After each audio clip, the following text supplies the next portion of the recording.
The text came through at 2:47 p.m. on a Tuesday. Sold your old car for quick cash. Got $8,000 from some guy on Craigslist. You're welcome for handling that eyesore smiling face with sunglasses. My brother Derek's message sat on my phone screen while I reviewed quarterly reports in my corner office. The building's glass walls overlooked the harbor, but I wasn't seeing the view. I was reading those words again, feeling the familiar weight of my family's assumptions settling over me like it had for the past 8 years. Before I could respond, the family group chat exploded. Dad, finally. That rust bucket was embarrassing. Good work, Derek. Mom, thank God. Sophia, you really need to invest in a proper vehicle. That thing was falling apart. My younger sister Christina. Seriously, Soph, even my Honda looks better than whatever that was. Derek again. The buyer didn't even haggle. Practically threw money at me. Should have asked for more oil. I typed one word, noted. Then I set my phone face down and returned to the merger documents that required my signature. The irony wasn't lost on me. I was authorizing a $340 million acquisition while my family celebrated selling what they thought was my $8,000 rust bucket. The car in question was a custom-modified Audi RS7, matte black with performance upgrades that brought its value to approximately $190,000. It was registered to my company TechCore Solutions as part of our executive fleet. The vehicle carried GPS tracking, had encrypted communication systems installed, and was technically classified as protected company property under our corporate security protocols. But my family didn't know any of that. They didn't know I was CEO of anything. They thought I was a struggling office assistant, barely making rent, living in what they believed was a tiny studio apartment. In reality, I owned a penthouse downtown, but I'd never corrected their assumptions. After years of being dismissed, overlooked, and compared unfavorably to Derek's success as a mid-level sales manager, I'd simply stopped trying to prove anything. My phone buzzed again. Derek, seriously, Sophia, you should thank me. That money could actually help you get something reliable. Maybe a used Camry? I know a guy. Dad, Derek's right. We worry about you driving that death trap. This is actually a blessing. I didn't respond. At 3:15 p.m., my executive assistant Michael knocked on my office door. Ms. Martinez? Tony from Fleet Management needs to speak with you. He says it's urgent regarding Vehicle 7. Vehicle 7. The Audi. Send him in. Tony Chin entered, tablet in hand, looking distinctly uncomfortable. He was mid-40s, former military, and handled all our corporate vehicle security. Ms. Martinez, we have a situation. Vehicle 7's GPS shows it at a residential address in Riverside, registered to a Marcus Webb. Our system flagged it an hour ago when someone disabled the tracking device. Or tried to. The backup system is still transmitting. Disabled the tracker? Attempted to. Looks like they took it to a shop, tried to remove what they thought was the only GPS. They didn't find the secondary system built into the chassis. He pulled up a map on his tablet. The vehicle changed hands approximately 4 hours ago. Initial transfer occurred at a McDonald's parking lot off Highway 52. A McDonald's parking lot. Yes, ma'am. We have the transaction on traffic cameras. A male individual, approximately 6 feet 2 inches, brown hair, handed keys to another male. Cash exchange visible. The vehicle was then driven to this Riverside address where it currently sits. I leaned back in my chair. The male individual who sold it. Did you run facial recognition? Already done. Derek Martinez. Your brother, according to our employee records. There was. Pull the full security file on Vehicle 7, I said quietly. Documentation, registration, corporate classification, everything. And Tony? Don't file anything with the police yet. Ma'am. Just wait. I need to make some calls first. Tony nodded and left. I sat in silence for 3 minutes, watching the city move below my windows.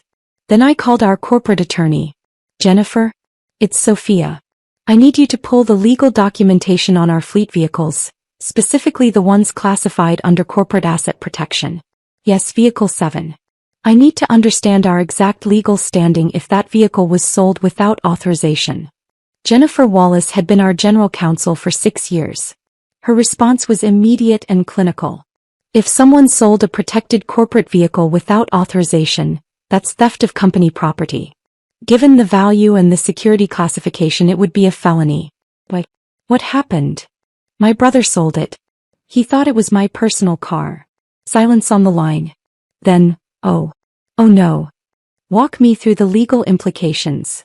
Sophia, if he sold company property worth nearly $200,000, believing he had authority to do so, legally it's still theft.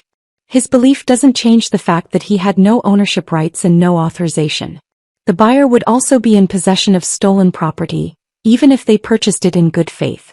This is extremely serious. What are my options? You could report it as stolen, which triggers a criminal investigation. You could demand its return and pursue civil recovery. Or you could negotiate with all parties involved, though given the security classification of that vehicle, I'm not sure the company's insurance would allow us to simply let it go. There are protocols. Understood. Don't file anything yet. Let me handle this. I hung up and stared at my phone. The family group chat had continued without me. Christina, hey Sophia, Derek said he left the money in your apartment mailbox. Check when you get home. Mom, see? Your brother takes care of you. You should be more grateful. Derek, all in a day's work. Someone has to look out for little sis. My office door opened again. Michael stepped in with coffee I hadn't requested but definitely needed. Ms. Martinez? I took the liberty. You look like you're processing something significant. Michael, how long have you worked for me? 7 years, ma'am. In those 7 years, have I ever mentioned my family? He set the coffee down carefully. Once. You said you had a brother who was confidently incorrect about most things. That's the one. Should I be concerned? He just sold my company car for $8,000. Michael's expression didn't change, but his hand paused halfway to his pocket. The Audi. The Audi.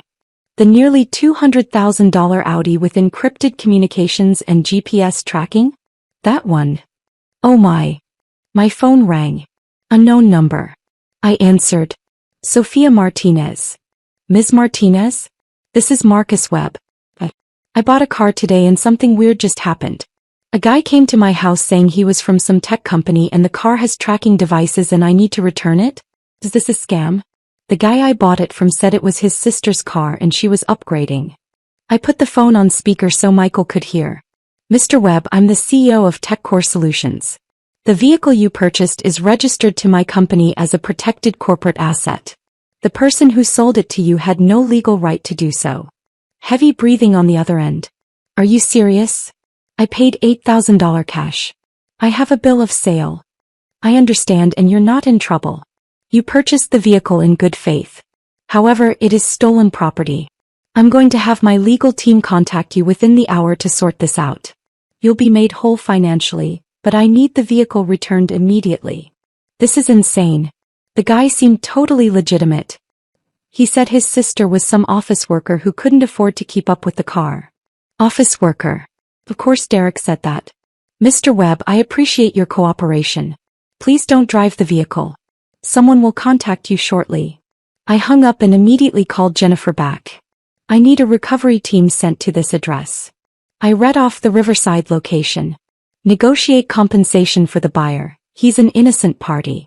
Full $8,000 refund plus another $2,000 for his trouble and lost time. Get the vehicle back to our secure lot. And Jennifer? Document everything. Every conversation, every transaction, everything. Are you pressing charges against your brother? Not yet. But I want the option. I ended the call and texted Derek. We need to talk. In person. His reply was instant. Can't tonight, got plans. What's up? Tomorrow. 10 a.m. My office. Your office? Oh, where? The supply closet. Just tell me what's wrong. I sent him the address of TechCore Solutions headquarters. Derek. Wait, why are we meeting there? Me, 10 a.m. Don't be late. I didn't respond to his follow-up questions. The family chat erupted again. Derek. Guys, Sophia's being weird about the car thing. She wants to meet at some tech building downtown. Dad. Sophia, what's this about? Derek did you a favor. Mom. Sweetie, please don't be difficult about this. Your brother was trying to help.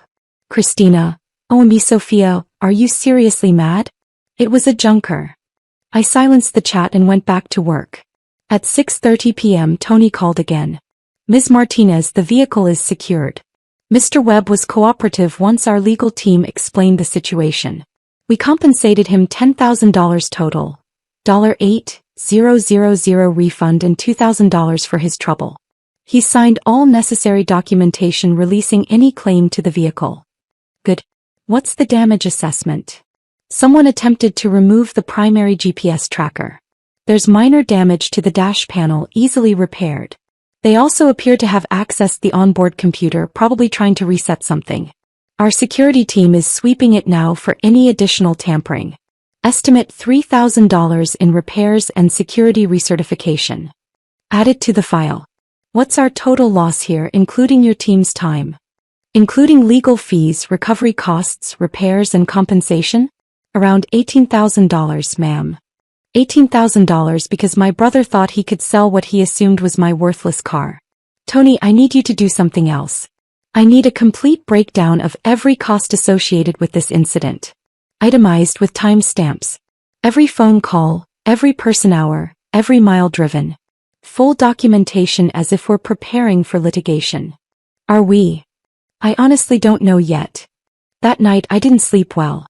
I kept thinking about every family dinner where Derek bragged about his sales numbers while I stayed quiet. Every Christmas where Dad gave Derek expensive gifts and gave me gift cards with a note about being practical since money's tight. Every Easter, Thanksgiving and birthday where Mom asked when I'd get serious about my career, while praising Derek's ambition. I'd built a company worth $840 million. We employed 1,200 people.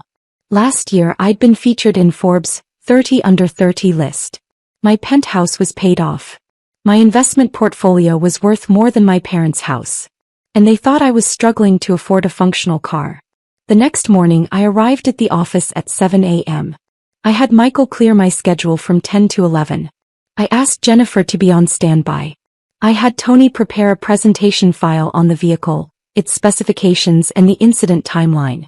Then I waited. Derek showed up at 10:17 a.m., 17 minutes late, wearing a polo shirt and khakis that screamed middle management. Michael escorted him up from the lobby. I watched through my office windows as Derek looked around the executive floor, confused. Modern art on the walls. Glass offices with harbor views. The subtle hum of serious money being managed. Michael opened my door. Ms. Martinez, your brother is here. Derek stepped in and his face went through several expressions at once. Confusion. Surprise. Dawning realization that something was very wrong with his understanding of reality. Sophia? What? Why are we in the CEO's office? I gestured to the chair across from my desk. Sit down, Derek. Seriously, whose office is this? Do you work here? Are you like a secretary for? I'm the CEO. This is my company.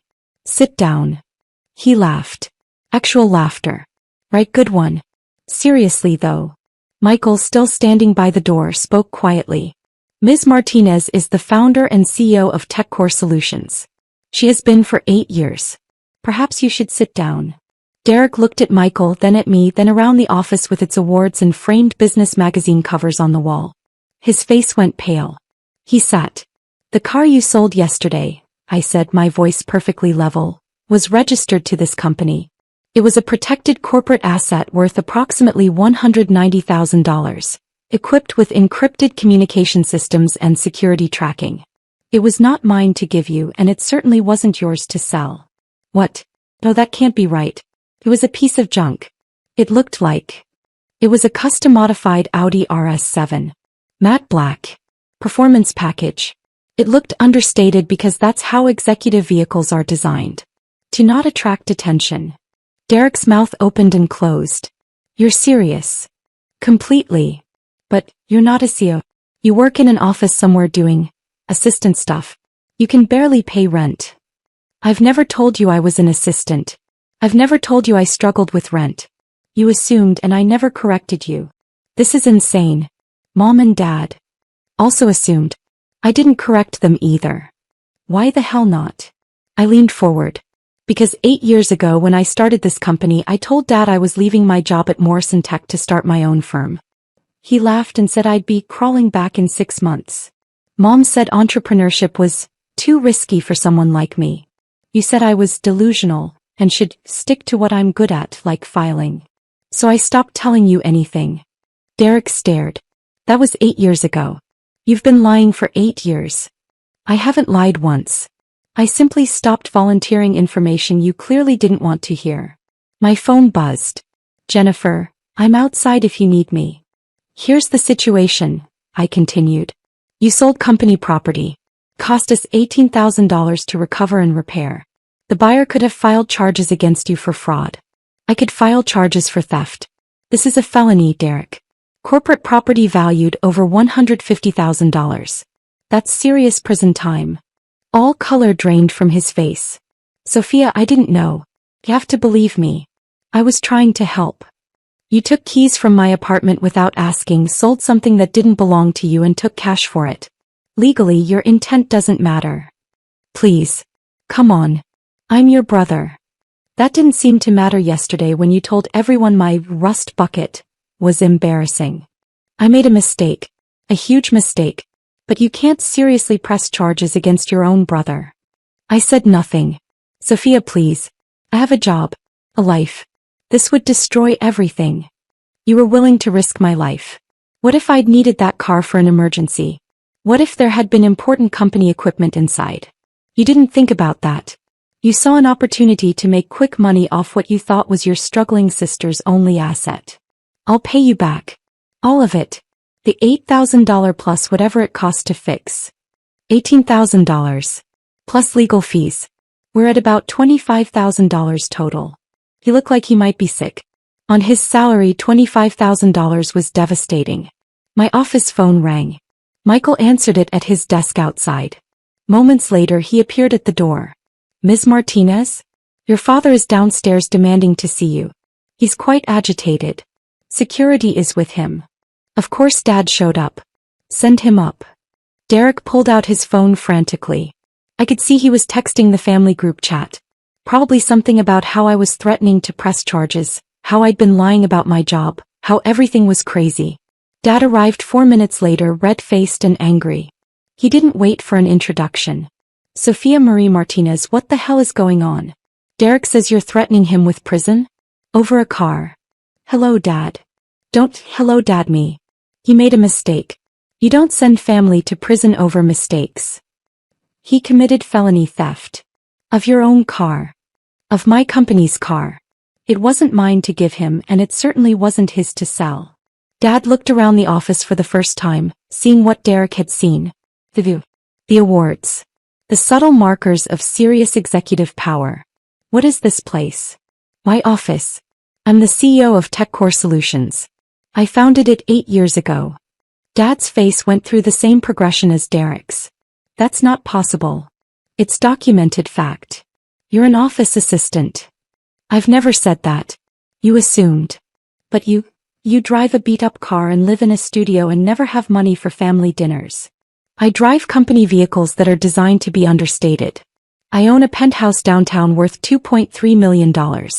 And I don't attend family dinners because for 8 years, every single one has involved you explaining to me how to be more successful while praising Derek's mediocrity. Dad's jaw clenched. How dare you? My desk phone rang. Jennifer's extension. I answered. Yes. Ms. Martinez, I have your mother on line 3. She's calling about a family emergency. Should I put her through? I sighed. Yes. Mom's voice came through the speaker. Sophia. Thank God. Derek told us you're having some kind of breakdown. Claiming you're a CO? Threatening your brother? Sweetie, this isn't like you. Are you off your medications? I've never been on medications, Mom. Don't be difficult. Your father is there, right? Let me talk to him. He's here. You're on speaker. Richard, you need to talk sense into her. She's clearly having a mental health crisis. We need to. I ended the call. Dad stared at the phone, then at me.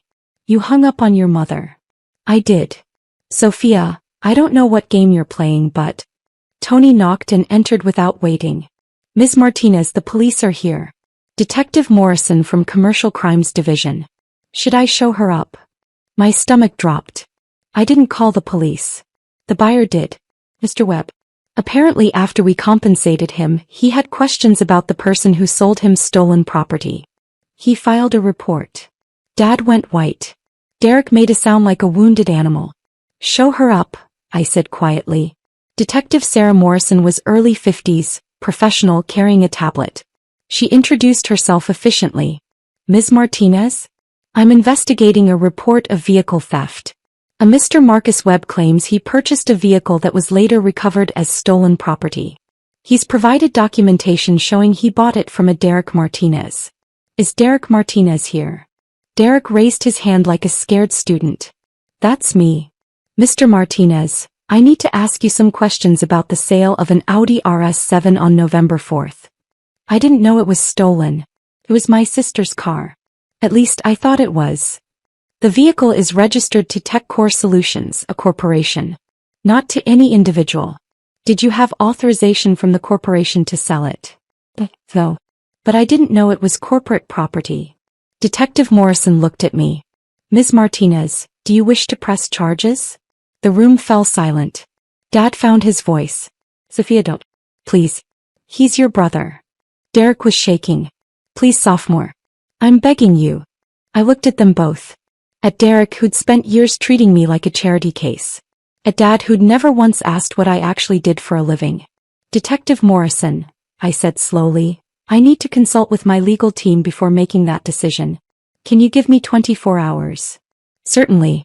Mr. Martinez, don't leave the state. We'll be in touch.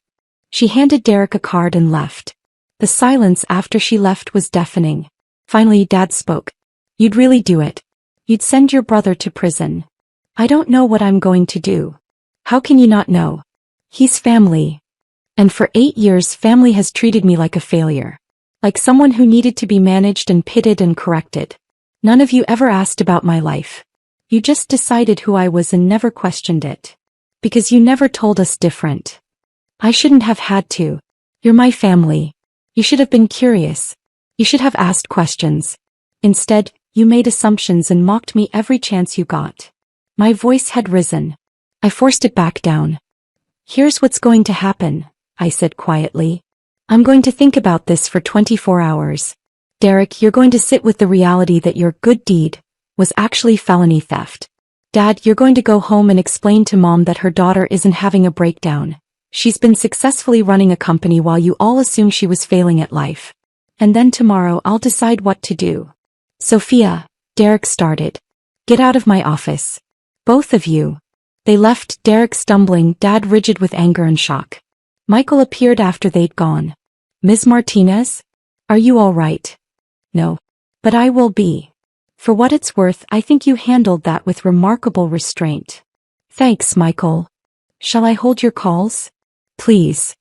I sat alone in my office for an hour watching the city below, thinking about family and assumptions and the price of silence. My phone buzzed continuously. The family group chat had exploded. Mom, Sophia, answer your phone right now. Christina, wait, you're actually a CEO? WTF? Mom, this is ridiculous. You've been lying to us for years. Christina, holy shit, I just Googled you. You're in Forbes. Forbes. Dad, we need to talk about this as a family. Derek, please, Sophia. I'm sorry. I'm so sorry. Mom, your brother could go to prison because of your pride. Christina, wait, Derek actually stole her car? A $200,000 car. Dad, it was a misunderstanding. Christina, a $200,000 misunderstanding that he sold for $8,000? That's not a misunderstanding, that's stupidity. Mom, Christina, don't be cruel. Christina, I'm not being cruel, I'm being accurate. Holy shit, Sophia, why didn't you tell us? I typed one message. I'll let you know my decision tomorrow. Then I muted the chat. Jennifer called at 4 p.m. Sophia? Just checking in. What are you thinking? Honestly, I don't know. If it helps, I pulled precedent cases. Given the circumstances, if you press charges, Derek would likely face 2 to 5 years, possibly reduced to probation and restitution if it's a first offense. But he'd have a felony record. And if I don't? Then he learns nothing. Your family continues to see you as the one causing problems, and the next time someone makes assumptions about your life, they'll feel entitled to act on them. You think I should press charges. I think you should do whatever lets you sleep at night. That evening I went home to my penthouse. The city lights spread below my windows. I poured a glass of wine and sat on my balcony thinking. Derek had stolen from me. Not just the car, he'd stolen my dignity every time he'd pitted me. He'd stolen my accomplishments every time he'd bragged about his own mediocre success. He'd stolen years of honest relationship by never bothering to ask about my actual life. But he was still my brother. At 9 p.m. my phone rang. Christina. I answered. Yes. Sophia? Can we talk? Just us. Okay. I've been reading about your company. About what you built. It's incredible. And I'm sitting here trying to figure out why I never asked you about your life. Why none of yous did. I said nothing. I think it's because Derek was always so loud, Christina continued. So confident. And you were always so quiet. We mistook quiet for weak. For unsuccessful. We're idiots. Yes, you are. She laughed, but it was sad. Yeah. We really are. Look, I'm not calling to tell you what to do about Derek. That's your choice. I'm calling to say I'm sorry. Shri sorry. Not, sorry you're upset, sorry. But, sorry I never saw you sorry. Thank you. Are you going to press charges? I don't know yet. Whatever you decide, I get it. He really screwed up. Like monumentally screwed up. Yes. Mom and Dad are losing their minds, by the way. Dad's drinking scotch in his office. Mom's stress baking. The kitchen looks like a bakery exploded. I don't know what to do, Christina. That's okay. You don't have to know yet. We talked for another hour. Really talked, maybe for the first time in years. She asked about my company, my life, my penthouse. She didn't ask about Derek or the charges. He just listened. After we hung up, I felt slightly less alone. At midnight, I made my decision. The next morning, I called Detective Morrison. I'm not pressing charges. But I want it documented. Every detail. If Derek ever does anything like this again, to me or anyone else, I want this on record. Understood, Ms. Martinez. I'll close the case as declined prosecution with full documentation. Then I called Derek. He answered on the first ring. Sophia. I'm not pressing charges. I heard him sob. Thank you. Thank God. Thank you so much. But Derek, you need to understand something. This isn't forgiveness. This is me choosing not to destroy you. You owe me $25,000 for the recovery costs. You'll pay it back at $500 per month until it's cleared. And you're going to therapy to figure out why you thought it was okay to take something that wasn't yours. Hey. Yes. Anything. And Derek, if you ever take anything from me again without asking, if you ever make decisions about my life without my input, if you ever treat me like a charity case who needs your help, I will not be this generous. Do you understand? Yes. I understand. I'm so sorry, Sophia. I know. Now go call Mom and Dad and tell them they raised a son who almost went to prison for being arrogant and stupid. I hung up. Michael knocked on my office door an hour later. Ms. Martinez? Your mother is online too. Of course she is. I sighed. Put her through. Sophia. Derek told us you're not pressing charges. Thank God. We knew you'd come to your senses. Mom, I didn't come to my senses. I made a choice not to send my brother to prison. Those are different things. Well, either way, this whole mess is behind us now. We should have a family dinner to celebrate. No. What? No family dinner. Not until you all understand that what Derek did was wrong. Not a mistake. Not a misunderstanding. Wrong. He stole from me. He sold something valuable because he assumed I was too pathetic to own anything worth keeping. Sophia, he didn't mean.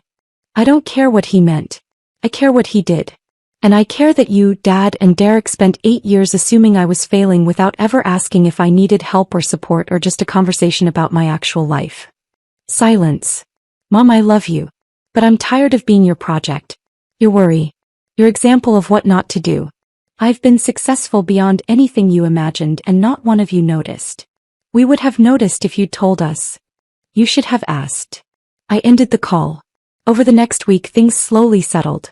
Derek set up automatic payments of $500 per month. Dad sent a stiff email, acknowledging the misunderstanding. Mom left voicemails that oscillated between apologetic and defensive.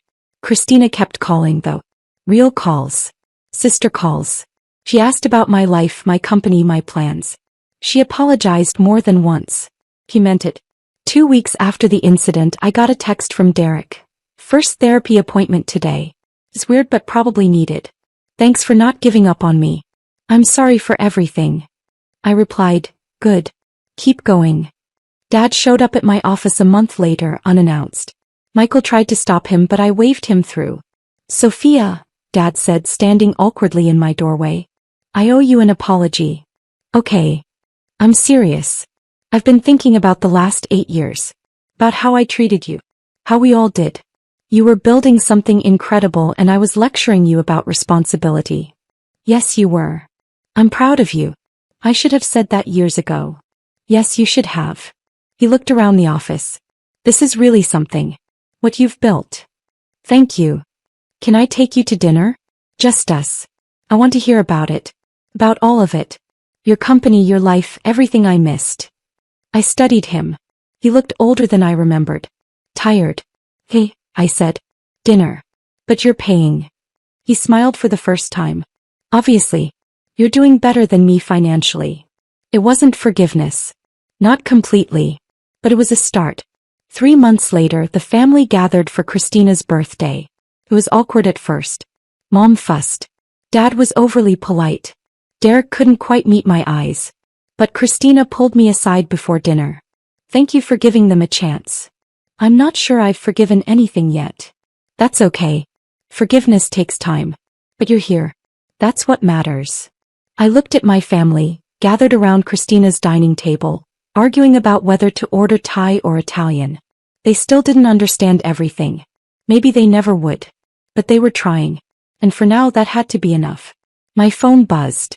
Tony, Ms. Martinez, Vehicle 7 is fully repaired and recertified. Should we return it to active fleet rotation? I looked at the message, then at my family. Me, yes. But install a better alarm system. Apparently brothers can't be trusted. Tony, noted. Enhanced security protocols engaged. I smiled and put my phone away. Derek caught my eye across the table. Everything okay? Everything's fine, I said. Just work stuff. He nodded, accepting it without prying. Progress. Mom raised her glass. To Christina. Happy birthday, sweetheart. We all raised our glasses. To Christina, I echoed. And for the first time in 8 years I felt like maybe, just maybe, my family finally saw me. Not the failure they'd imagined. Not the charity case they'd pitted. But me. Sophia Martinez. Sister. Daughter. And owner of a very expensive car that nobody would ever sell without permission again.